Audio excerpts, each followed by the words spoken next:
3 invités avec nous chaque soir pour décrypter les mouvements de la planète marché. Arnaud Morel est à nos côtés, le directeur de la gestion sous mandat de Promépar Asset Management. Bonsoir Arnaud. Bonsoir Grégoire.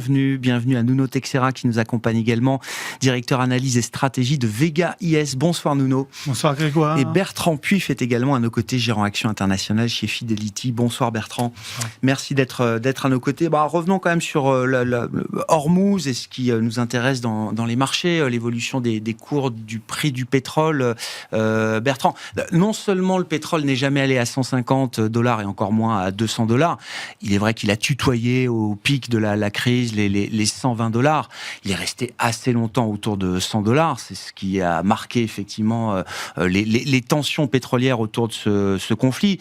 Mais depuis, les cours du pétrole se sont normalisés très vite. Beaucoup plus vite encore que la normalisation du trafic d'Ormuz, qui reste loin encore de sa pleine capacité. Comment on explique, d'un côté, que le pétrole soit pas allé à $200 ou même 150 et que les cours soient retombés aussi vite sur leur niveau d'avant-crise, alors même que le trafic n'est pas encore normalisé? Alors après, on peut discuter sur la notion de normalisation, où est effectivement le cours d'équilibre du pétrole. Nous, on pense qu'il est plutôt aux alentours de $85. Et on va expliquer pourquoi. Alors pourquoi ça s'est dégonflé comme ça? C'est-à-dire qu'il y avait des positions spéculatives qui se sont dégonflées dans la lignée en fait de la signature de cet accord. Je rappelle que cet accord, on le voit bien encore aujourd'hui, est sujet à de nombreuses potentielles tensions.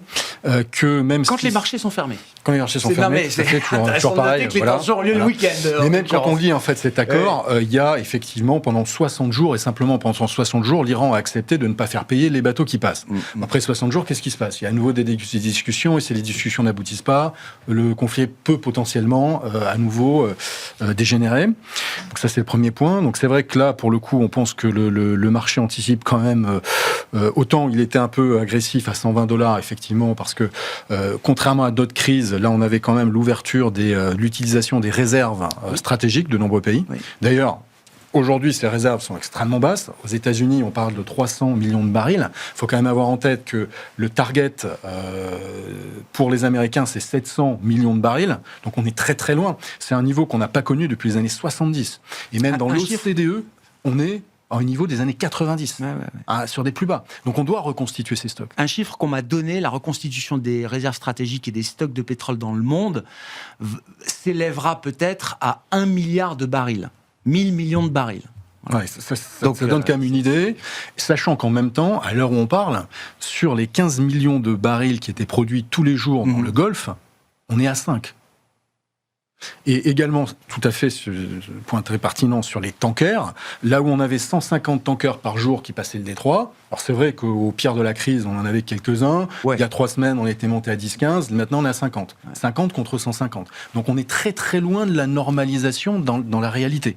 Donc cette baisse du pétrole, de notre point de vue, a été trop forte par rapport à des fondamentaux qui devraient le faire se situer autour de $85. Aussi parce qu'il y a une volonté politique sur le long terme, d'être moins dépendant du Golfe.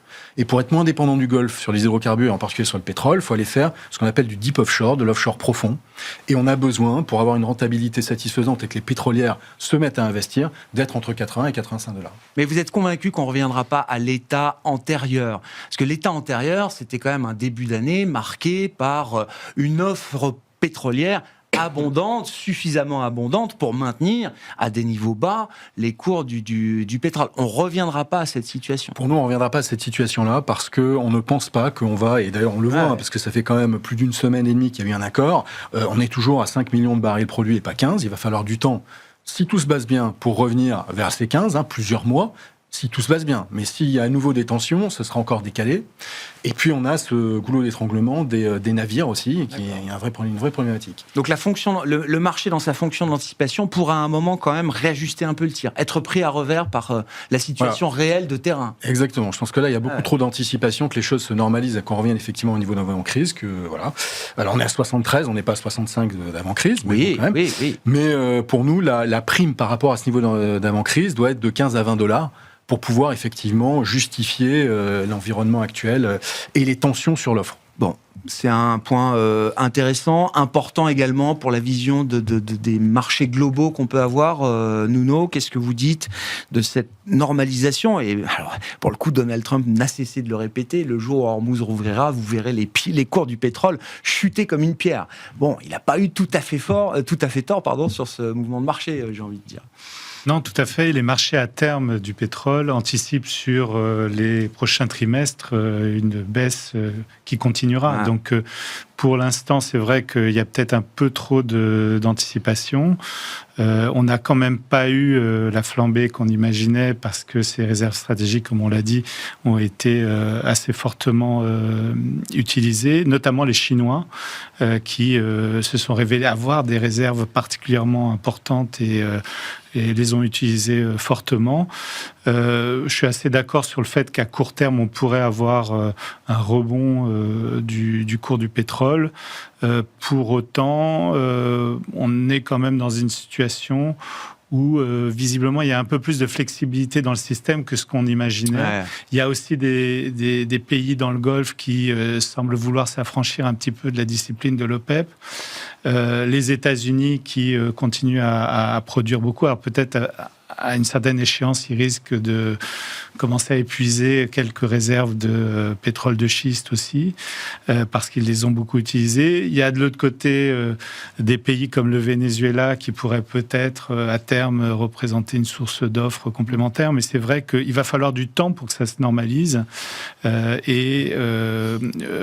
revanche, ce qui est important, c'est qu'on voit une corrélation très très importante entre les anticipations d'inflation, les points morts d'inflation et les cours du pétrole. Ouais. Donc si ça remonte un peu, on verra les anticipations d'inflation remonter un peu.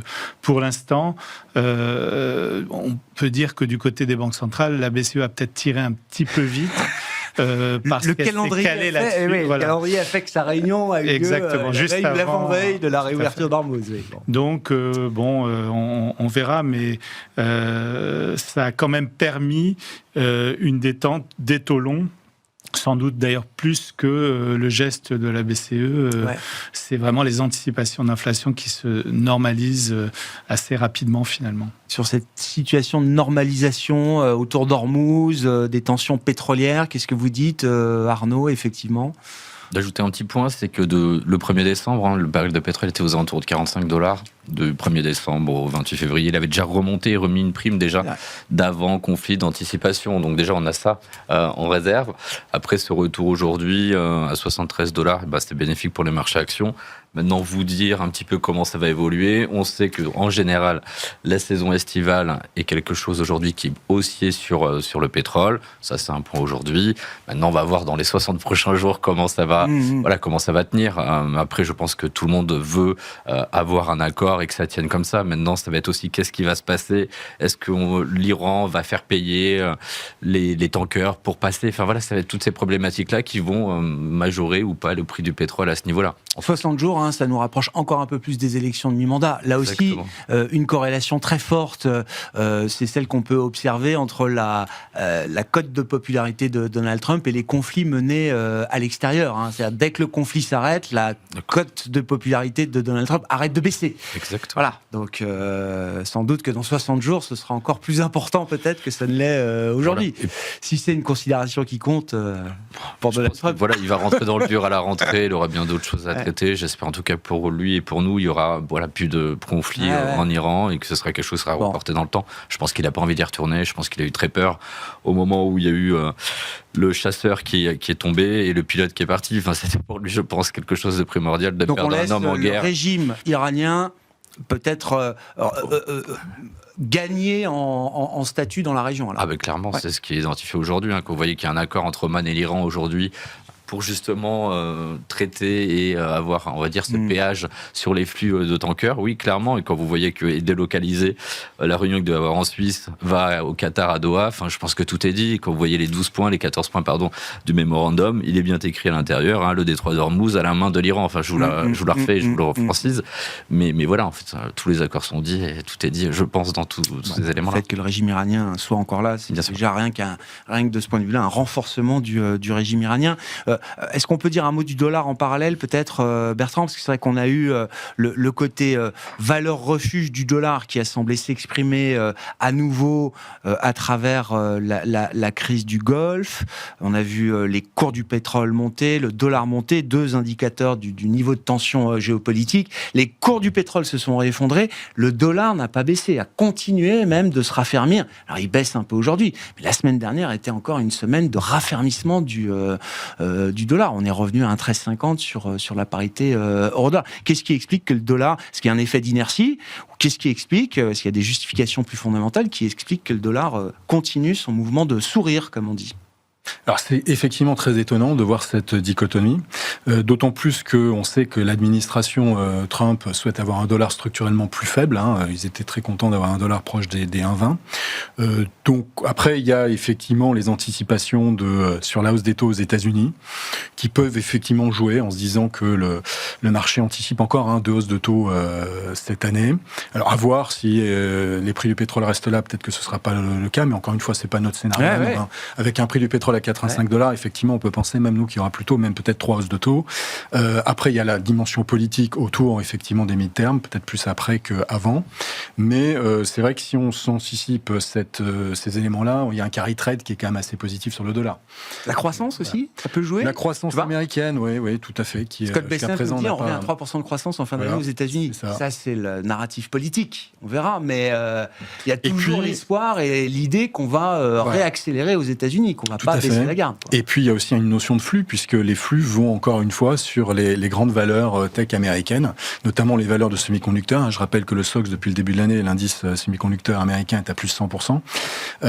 Donc voilà, les flux vont aussi là-dessus. Ce qui est intéressant aussi, c'est que normalement, on a une corrélation aussi négative avec le renforcement du dollar et les pays émergents, qu'on n'a pas eu là, parce qu'on a deux blocs dans les pays émergents, notamment la Corée et Taïwan, qui ont bénéficié de la tech aussi. Donc des notes un peu aberrations par rapport au comportement historique, mais qui s'explique aussi par ces flux vers ces valeurs tech, et en particulier les valeurs de semi-conducteurs, dont beaucoup sont cotées aux États-Unis. Qu'est-ce qui explique le mouvement du dollar, là, ce sourire continu, effectivement, depuis plusieurs semaines maintenant, Nuno, et puis ça peut nous amener à parler, bien sûr, de la tech, qui est toujours l'éléphant dans la pièce des marchés mondiaux.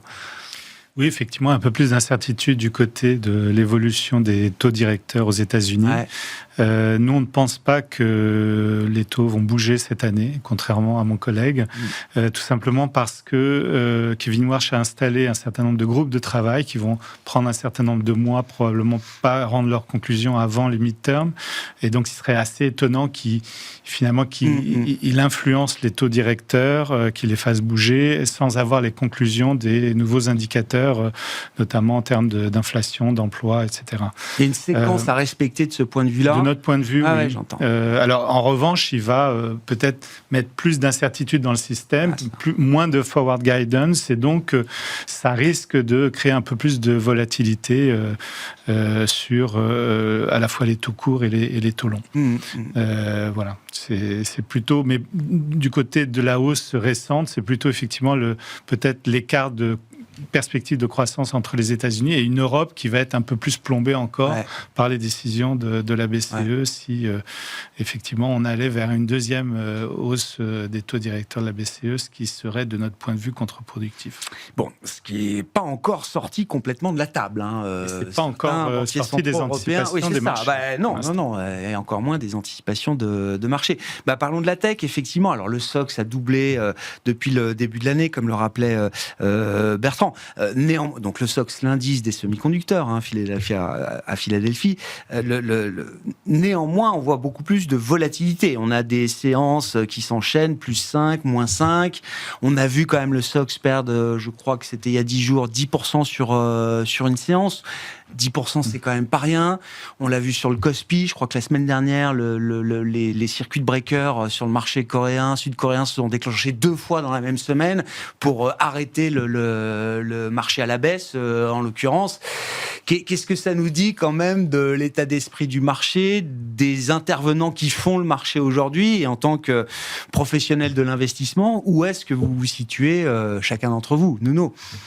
Alors, on a joué les semis, effectivement, depuis déjà pas mal de temps. Ce qui est vrai aussi, c'est qu'on a quand même des fondamentaux en Corée quand on parle des hausses du marché coréen, on a cette année des attentes de résultats à 280% de hausse sur le marché coréen tirées par ces grandes valeurs de semi-conducteurs. Donc c'est quand même assez énorme, ce qui justifie quand même une grande partie de la hausse. Après, il y aura de la volatilité, puisqu'il est normal que certains acteurs veuillent prendre leurs profits. On remarque aussi que c'est plutôt les étrangers qui vendent et les domestiques qui achètent. Oui. Avec il y a des notamment flux sur les ETF sud-coréens des étrangers depuis des mois maintenant, exactement, je crois. Alors que les domestiques achètent avec un peu de fragilité du côté des ETF leveragés, notamment en Corée. Donc, il faut surveiller. On parlait des marchés émergents. Ce qui est assez incroyable, c'est qu'on a maintenant plus de 40% de l'indice émergent qui est sur la tech. Et les deux principaux pays en termes de market cap, c'est la Corée suivi de Taïwan, devant la Chine. Donc on a eu une transformation de l'indice des émergents qui explique qu'il se soit largement décorrélé des mouvements du dollar. Ça reste pour nous un pari à moyen long terme, notamment parce que le gouvernement coréen, les autorités coréennes, avec les grandes entreprises, ont annoncé encore ce matin un énorme plan d'investissement qui va durer évidemment sur plusieurs années, 880 milliards de dollars, c'est qu'ils y croient quand même et que la demande qui va être liée au data center va continuer. D'ailleurs, ils investissent à la fois sur la production de semis et sur les data centers, des deux côtés. Pour les prochaines années, parce que ça va mettre un certain temps, ces capacités de production à se mettre en place, il nous semble qu'il y aura un déséquilibre offre-demande qui sera encore favorable à ces acteurs. Donc à long terme, vous dites, la tendance, il faut rester constructif, favorable, quitte à prendre un peu de volatilité peut-être dans les portefeuilles. Enfin, oui, en diversifiant aussi dans la chaîne de valeur de l'IA, on a vu qu'il y a eu un déplacement énorme de cash flow entre en tout cas en termes d'attente, entre les hyperscalers et les producteurs de mémoire, etc. Donc, il y a des déplacements, mais l'ensemble de cet écosystème va quand même continuer à profiter. Comment on chasse la valeur là dans ce thème de l'IA, puisque c'est plus les Mag 7, c'est les Lag 7 désormais, donc il faut changer de groupe. On voit sur les puces mémoire, alors Samsung et Skylinks, Micron, je crois en 2 trimestres a généré plus de free cash flow que sur l'ensemble de son existence. 80% de marge brute. Non mais en 2 trimestres, ils ont fait mieux que sur l'ensemble de leur existence avec 80% de marge brute. Après, c'est même plus un changement de monde, quoi. Après, ça va être les grandes questions sur le marché. C'est l'augmentation des prix des dirhams. Donc ça, c'est un peu la grande problématique qu'on va avoir dans les prochains mois. Cette problématique, on va dire, inflationniste sur tout ce qui entoure la mémoire. Aujourd'hui, on voit les annonces qui ont été faites par Apple avec l'augmentation des iPhones, des iPads. Vous avez Microsoft avec Xbox. Enfin voilà, il va y avoir cette problématique dans les prochains mois. Et c'est très nouveau, c'est ça qui aussi, va donner Arnaud, la volatilité. Tu disais, ça fait 30 ans, et toutes les lois nous l'expliquent parfaitement, ça fait 30 ans qu'on vit la déflation dans les produits informatiques. Alors évidemment, c'est pas une déflation qui se voit beaucoup, parce qu'un ordinateur, un iPhone, on n'achète pas tous les jours, comme la baguette de pain, mais c'est des prix qui ont baissé entre 2007 et 2017 aux États-Unis de 30%. Quand vous prenez avec le facteur hédonique, comme disent les économistes, effectivement, chaque appareil nouveau est toujours plus puissant que le précédent, et en plus, généralement moins cher. Donc, en tout cas, à prix équivalent, vous en avez encore plus pour votre argent. Après, ce phénomène semble s'arrêter, quoi, d'une certaine manière. Semblait s'arrêter. Enfin, là, on est dans un changement, une nouvelle technologie. On revient toujours faire le parallèle dans les années 99-2000, où vous aviez justement les prix de la mémoire qui avaient explosé sur un suréquipement, des surcommandes qui avaient été réalisées. Micron, c'était le même niveau de valorisation. Diffo en Divistel 199, on est sur le même niveau aujourd'hui. Voilà. Après, ça vous donne un petit peu l'amplitude de ce qui se passe aujourd'hui. Donc, aller chercher de l'alpha sur ce marché américain aujourd'hui, c'est peut-être d'essayer de sortir un peu de cette polarisation et concentration sur le marché américain ou même sur le marché européen. Vous avez quand même de bonnes affaires à faire aujourd'hui. Maintenant, la problématique, c'est que le marché il tourne un peu depuis 5-6 séances, mais si vous faites ça depuis le début de l'année, vous êtes avec un sacré retard. Et pourtant, vous êtes sur des beaux dossiers avec des belles valorisations, certes pas avec des dynamiques de bénéfices mais peut-être moins à risque sur potentiellement un ralentissement économique, parce qu'on peut avoir une inflation certes sur les prix de l'énergie, mais on peut avoir également une inflation sur les prix des produits qui impactent plus le consommateur et l'économie mondiale. Donc on peut avoir un effet de retour à l'économie via le consommateur qui pourrait à un moment quand même peut-être gripper aussi un peu les choses. En tout cas, nous, ce qu'on essaie de se faire, c'est de se désensibiliser, on va dire, cette zone des semi-conducteurs pour aller chercher à l'heure actuelle des nouveaux dossiers et de se diversifier. Et ben, on essaie d'aller regarder un peu sur la distribution alimentaire où quand même les vertus sont assez bonnes. On voit le momentum, notamment aux États-Unis, qui repart quand même pas mal, en zone économique européenne aussi. On commence... peut-être un peu tôt on l'a fait, de revenir sur la consommation aussi en Europe. Vous avez quand même des beaux dossiers. On parlait précédemment... Donc on perd un iPhone 250, $300 de plus, mais on va quand même continuer de consommer ailleurs. Regardons, il y a des arbitrages qui vont se faire. Regardons l'industrie du luxe, où quand même on a clairement des pré-calls sur Hermès qui étaient pas bons, mais on était chez Cartier, chez Richemont qui était très bon. On va voir un petit peu ce que ça donne. Aujourd'hui, LVMH, vous la payez à 19 fois. Vous avez des bénéfices qui sont attendus à 30% en hausse. D'accord, c'est une recovery aussi à l'intérieur, mais c'est une belle boîte. Et pour le coup, vous avez les pondérations du secteur du luxe et de la consommation qui sont en train de réduire massivement au sein des indices de référence. Et là, le prix de la dirham, là, pour le coup, ça n'a pas d'impact sur l'activité de LVMH. Non, je ne pense pas. Non, mais à l'heure actuelle, je ne pense pas. Ouais. Donc après, de regarder un petit peu là-dessus. Les bancaires aussi, qui ont quand même pas mal souffert dans ce début d'année, donc toujours avec une dynamique, avec des taux plus élevés, des marges d'intérêt qui vont venir. De revenir un peu dessus aussi, ça nous semble intéressant. Et de regarder un petit peu aussi sur les secteurs un peu SS2I, où aujourd'hui il y a quand même pas mal de pain. On parle de titres comme Capgemini. Voilà, c'est des dossiers qui sont intéressants à terme. Si on a le temps, à moyen et long terme, un dossier quand même comme Capgemini semble aujourd'hui aussi intéressant à regarder dans les allocations. Il y a plein de choses comme ça. On a d'autres, des comparables aux États-Unis que je ne peux citer, mais sur du moyen long terme. On est l'occasion, ces mouvements de marché un peu exacerbés là autour d'une thématique qui prend beaucoup de bandes passantes et qui attire beaucoup de capitaux. Vous dites c'est toujours un bon moment pour aller se diversifier, regarder d'autres. C'est ce qu'on disait précédemment. Si on a un été un peu chaud, une rentrée un peu chaude avec des effets de levier sur les ETF, des sorties quand même à réemployer nos capitaux. Je pense que ça a quand même du sens aujourd'hui de désensibiliser légèrement ou un petit peu à faire le pas sur cette thématique. Donc il y a l'idée de gestion du risque, l'idée d'aller chercher des opportunités, des bonnes affaires. Un mot quand même de l'analyse que vous faites du momentum IA. Où est-ce qu'on en est du phénomène de bulle? Et je rappelle que l'année précédant le pic de la bulle de TMT, donc c'était mars 2000, alors le Nasdaq a peut-être quasiment doublé encore sur la période, je parle sous le contrôle des autres intervenants, mais dans cette période de 12 mois précédant le pic de la bulle, le Nasdaq a connu aussi au moins 7 corrections de 10%. C'est-à-dire qu'on avait quand même aussi ces corrections de marché qui pouvaient laisser entrevoir l'idée que, tant que ça baisse, c'est que c'est encore sain, d'une certaine manière. Alors là, il y a quand même un risque d'assèchement des liquidités, parce que, comme on le voit, les appels au marché cette année, ne serait-ce que sur le marché américain equity, vont être records. On parle quasiment de 700 milliards. C'est à comparer à 40 milliards l'année dernière, 40-45 milliards, pour dire. Et en même temps, les rachats d'actions, qui ont été un moteur quand même assez significatif sur les dernières années aux États-Unis, vont être affichés en baisse, puisqu'ils étaient l'année dernière à 1,1 trillion, et on les attend à 800 millions cette année. Donc on a quand même l'effet de ciseaux, qui fait qu'on a moins de rachats d'actions, plus d'appels au marché. Ça, c'est quand même des éléments qui sont plutôt des éléments de pic, de bulle. On n'a pas vu ça depuis 20 ans. Voilà. De nouvelles actions que d'actions retirées, on n'a pas vu ça depuis 20 ans. Voilà, tout à fait. Donc ça, c'est quand même quelque chose qui un signal d'alarme sur le marché. Donc c'est clair que nous, pour faire le parallèle avec la bulle de Internet, on pense pas du tout qu'on est en 96. Parce que vous rappelez qu'en 96, Alan Greenspan parlait déjà d'exubérance irrationnelle et que c'est sûr que si vous sortiez en 96, vous étiez le roi des imbéciles. Oui. Par contre, la question, votre carrière s'arrêtait là. C'est ça. Là, la question, c'est de savoir est-ce qu'on est mi-99 ou fin 99. Nous, c'est plutôt ça en fait qu'on pense. Donc, l'idée, c'est qu'il reste encore quelques mois, peut-être un ou deux trimestres. C'est le dernier kilomètre. Effectivement, on ne croit pas qu'il va y avoir encore. Alors c'est vrai que les gens vont dire. Les rachats d'actions, ils étaient intervenus sur des valeurs qui aujourd'hui sont plutôt en baisse.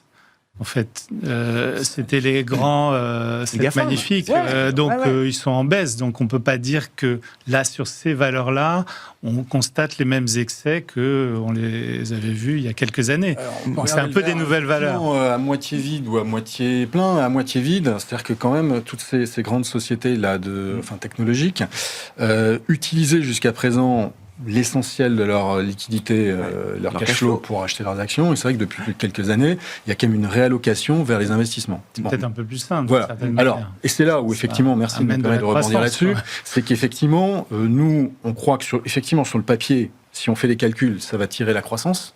Le problème, c'est nous ce qu'on voit, c'est des goulots d'étranglement significatifs. J'en citerai qu'un, c'est la génération d'énergie, qui fait que certes, on va déployer tout ce capital, comme pour un Internet, mais pas à la vitesse exactement à laquelle le marché le pense. Donc il y aura des reprogrammations, il y aura des échéanciers de calendrier, etc. Et il faut quand même mentionner, pour conclure là-dessus, peut-être que le cours de Cisco a eu un pic fin 99. On a mis plus de 15 ans pour récupérer ce pic-là. Oui. Et pourtant, entre-temps, il y a eu un développement, alors moins rapide que prévu, mais extrêmement fort de l'Internet.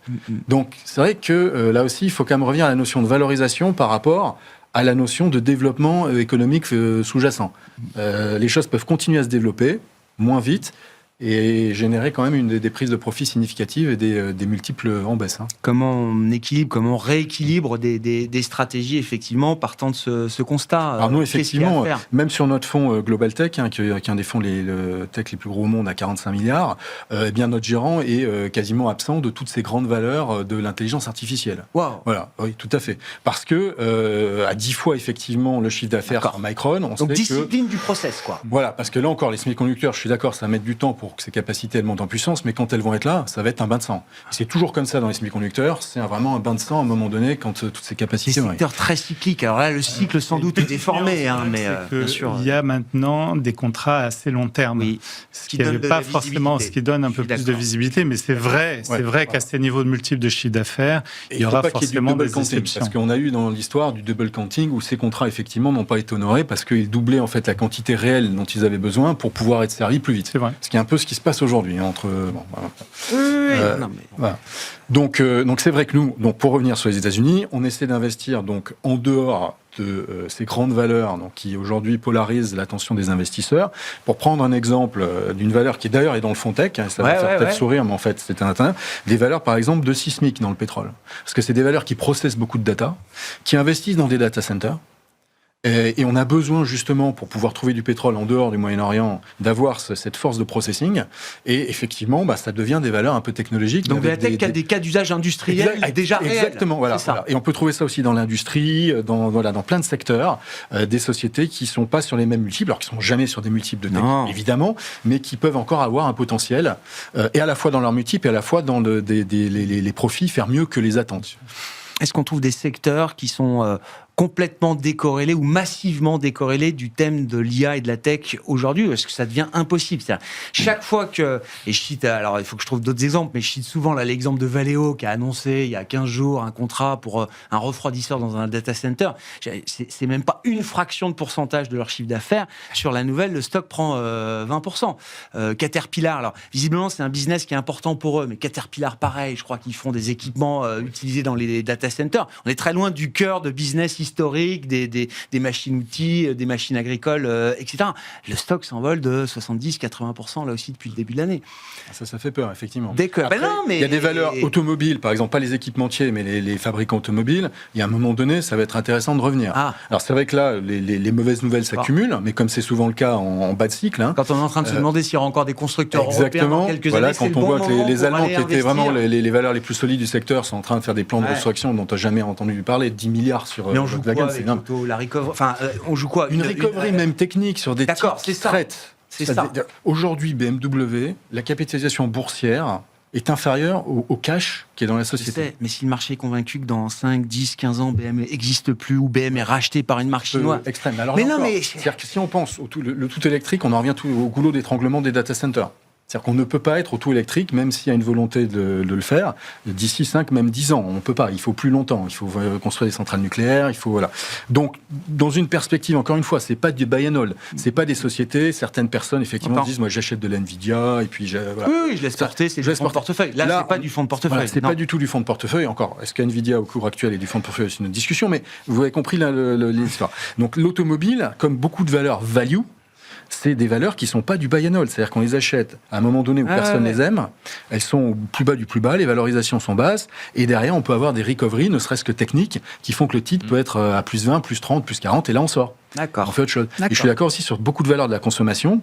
Il y a beaucoup de voyants qui sont ouverts aujourd'hui. Le marché a peur de la récession du consommateur.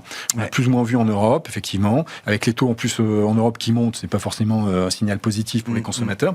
Mais il faut être contrariant et aller regarder les titres qui sont vraiment peu chers aujourd'hui dans ce secteur-là. Comment on organise les stratégies, les portefeuilles pour rester à la fois exposé évidemment au thème de la tech. C'est la révolution peut-être d'une génération, Nuno, ou de quelques-unes, en tout cas en attendant le quantique et celles qui suivront. Et comment on équilibre le risque aussi qui va avec dans une stratégie, dans un portefeuille. Alors c'est vrai qu'on parlait d'énergie et c'est un excellent point. On estime aujourd'hui que les data centers, c'est à peu près 1,5% de la consommation d'énergie mondiale et que ça va doubler d'ici 2030. Donc c'est quand même 3%. Ça va nécessiter des capacités, ça va nécessiter de la transmission entre la production et la consommation. On le voit à tous les niveaux. Il y a des liens qui sont en train d'être faits, par exemple, entre l'Espagne et la France. C'est des câbles, c'est tout un tas de systèmes. Le réseau, c'est important. Il y a la production d'énergie, d'électricité et le réseau qui est essentiel aussi. Il y a tout ce qui est consommation d'eau également, également tout ce qui est refroidissement. Donc il y a tout un tas de métiers autour et des data centers et de la fabrication de microprocesseurs qui sont nécessaires. Il y a aussi tout le thème quand même des matières premières. Il y a évidemment pour ces besoins-là, de toute façon, des besoins de matières premières. On parlait beaucoup des terres rares, mais ne serait-ce que le cuivre, il est quand même pour l'instant nécessaire, même si on commence à parler de photonique, et d'autres outils. Mais pour faire des pales d'éoliennes, pour faire tout un tas d'énergies renouvelables, qui d'ailleurs sont en train de se reprendre quand même depuis un an en Europe. C'est presque un renouveau. Le S&P Clean Energy a doublé depuis début 2025. Voilà, on parle de défense. Alors c'est vrai que les valeurs de défense se portent un peu moins bien, mais en attendant, il faudra quand même produire un certain nombre d'armements et c'est également de la consommation de matières premières. Donc nous, on pense qu'on peut jouer tout un tas d'autres thèmes autour de l'IA sans nécessairement aller sur les pure players, vers les pure players. Et c'est des thèmes qui ont d'autres moteurs que le seul développement de l'IA. C'est-à-dire, je comprends qu'il y a une activité de l'énergie liée à la création des nouveaux data centers, mais si demain on décide d'arrêter les data centers, il y a d'autres moteurs quand même pour ces groupes et ces secteurs-là. Oui, tout à fait. Tout à fait. D'autant plus que de toute façon, on doit décarboner notre production industrielle dans tous les pays développés. L'électrification, moi, c'est le grand sujet du moment, effectivement, d'électrifier nos usages au maximum, alors qu'on a déjà quand même pas mal amélioré les capacités de production d'énergie renouvelable en Europe au cours des dernières années, depuis le conflit en Ukraine notamment. Un mot de l'armement peut-être, ou de la défense, comme on dit maintenant, Arnaud. Donc il y a le deal, les discussions exclusives entre Safran et Exail Technologies, Exail qui est une boîte française, ancien groupe Gorgé, et il y a la question de la performance boursière. C'est-à-dire que 24, 25 ont été des années, depuis le conflit en Ukraine, on a une montée en puissance boursière qui est assez progressive, qui a explosé en 2024-2025 pour ces groupes-là.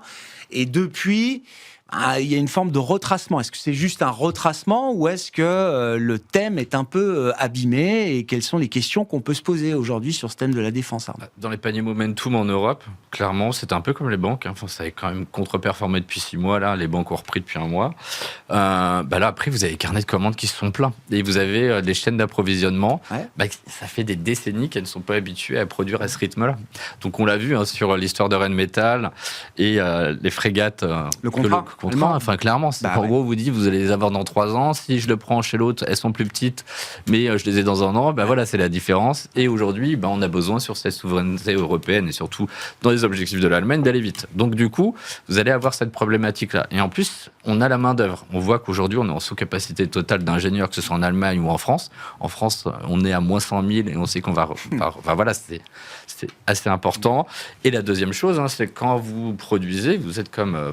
Vous êtes avionneur, entrepreneur, pour le civil ou le militaire, qu'est-ce que vous faites, hein? Votre boulot, c'est de vendre un avion, c'est de vendre un char, mais après, vous avez l'entretien de l'existant. Et aujourd'hui, qu'est-ce que fait l'aviation civile ou les militaires? Ils font perdurer plus de temps leur matériel.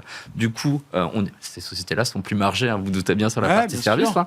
Du coup, elles arbitrent et elles se disent, aujourd'hui, il faut quand même aussi que je regarde un petit peu mon cash flow dans les années à venir. Donc, l'industrie aujourd'hui, ça se paye à 26 fois en termes de PER. On a des carnets très remplis. Ça fait moins 25% depuis le 1er décembre également. Et aujourd'hui, on voit quand même des titres assez intéressants. Moi, j'aime beaucoup Thales aujourd'hui. Là, c'est le point d'entrée, vous dites là. Ouais, il y a des points d'entrée qui sont reconstitués. Si on cherche aujourd'hui d'avoir quelque chose avec beaucoup de visibilité, hein, c'est ce qu'a fait le marché sur la période mars-avril aux États-Unis. En cherchant de la visibilité en Europe, vous en avez aux États-Unis aussi. Vous avez des carnets de commandes. On sait qu'on doit le faire. Donc ça, c'est important. Donc Thales, parce que c'est beaucoup plus diversifié qu'un acteur comme Rheinmetall. Et on aime bien aussi Safran sur le deal, hein, franchement c'est très bon, et en plus on a la dépréciation de l'euro pour toutes ces valeurs qui sont quand même exportatrices, c'est quand même très bon.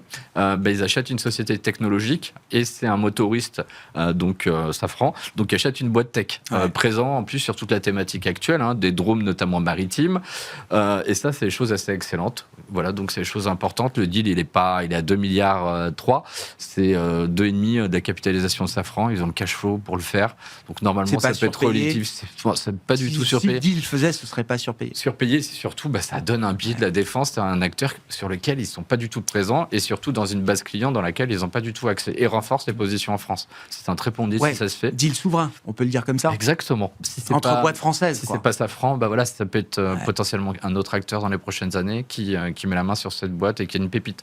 Et surtout, la construction, la naissance de ce groupe en 2022, Safran était dessus. Donc après, ils ont loupé le coup et la famille Gorgé avait pris la main dessus. Et c'est comme ça que c'est créé. Moi, je pense que vraiment c'est très très bon et périn dans le temps et voilà, il faut regarder. Donc point d'entrée sur la défense, vous dites quand même là il y a matière à revenir ou en tout cas regarder à nouveau ce secteur après la baisse de 25%. Exactement. Point d'entrée intéressant, les valorisations, les BPA sont là, les carnets de commandes sont là. Après on sait le risque, c'est délivré. Ouais, délivrer et puis être très proche de la commande publique. Hein. Enfin, c'est quand même ce qu'on a vu aussi un peu en Allemagne. Alors, ça tombe sur un autre acteur allemand, mais c'est vrai que la commande publique, elle peut être volatile en fonction des moyens que veut se donner l'État, que peut se donner l'État. Comment vous regardez le secteur? On n'a pas encore vu d'ailleurs le stimulus allemand, au passage. Il faut l'avoir en tête, c'est qu'il est pas sur 10 ans, dans les chiffres. Oui, tout à fait. On devrait commencer... Espérons-le, au deuxième semestre, à commencer à avoir des commandes qui arrivent dans un certain nombre de secteurs. Alors nous, effectivement, sur le secteur de la défense, pour moi, c'est un peu plus compliqué en tant que gérant value, parce que même si effectivement, je comprends bien que les multiples ont baissé, c'est un peu plus compliqué. Ça a changé de statut, effectivement. Voilà, mais par rapport à ces enjeux de souveraineté, je pense qu'il y a un pays à regarder, c'est la Chine. La Chine, ça vaut 12 fois les profits. La Chine vient de réaliser une prouesse technologique il y a 15 jours, qui était d'installer des data centers à 35 mètres sous l'eau, avec une consommation d'énergie 90% plus faible. Wow. Donc avant d'aller dans l'espace, on va les mettre sous l'eau. Voilà, tout à fait, effectivement. Donc il faut short SpaceX, long CSI. Voilà donc l'indice chinois. Je pense que c'est un bon trade sur les prochains trimestres. C'est vrai que quand on parlait des émergents tout à l'heure, Nuno, alors dans la partie asiatique, il y a 2 marchés phares, Taïwan et la Corée du Sud, qui laissent sur place d'ailleurs le marché chinois. On regarde beaucoup l'Asie hors Chine, par exemple, aujourd'hui, comme on regardait l'Asie hors Japon, etc. Il y a de la place en diversification, effectivement, pour se dire que les boîtes chinoises de tech ont quand même du potentiel de rattrapage par rapport à ce qui est en ébullition partout dans le monde. Oui, bien sûr. Non, c'est vrai qu'on cherchait des sources de décorrélation. La Chine en est une. Elle n'a pas du tout... peut participer finalement à cet essor des valorisations en Asie émergente. Et on peut quand même penser qu'une grosse partie, je dirais, de la purge du marché chinois qui dure déjà depuis quelques années avec la crise immobilière, etc., les choses devraient quand même un petit peu stabiliser.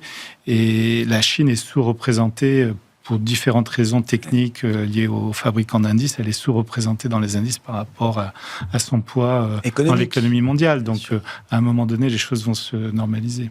Merci beaucoup, messieurs. On s'arrêtera là pour ce soir. Merci d'avoir été les invités de Planète Marché. Nuno Teixeira chez Vega IS, Bertrand Puivre de Fidelity et Arnaud Morel de Promépar Asset Management étaient nos invités.